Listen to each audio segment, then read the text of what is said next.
يعني دلوقتي بابا معاه موتوسيكل وكيسه وبقاله، فدي كلها اليمنتس خلت واحده تكراش على بابا. صح؟ ايوه ايوه ايوه ايوه.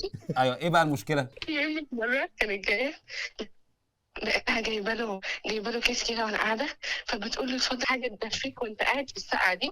قلت جايه اقطع لك الخيار يا سي محمد.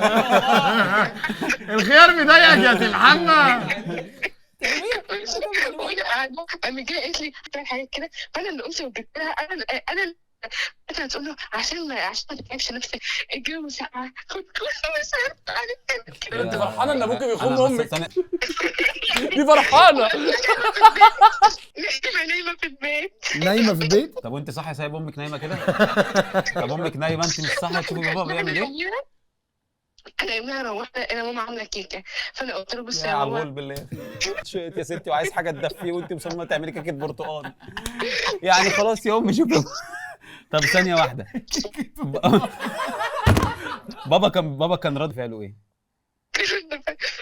واقف مزبال مش عارف يرد يقول ايه. المهم روحنا البيت لقينا ماما عامله نفس الكيك، قلت له خلاص احنا ننقي منك كيكه احلى عشان تتجوزها والتانيه تطلع. وابويا مخان امي بقى وخانها بقى. بنحبك يا حبيبتي والله. ميرسي جدا، ميرسي جدا.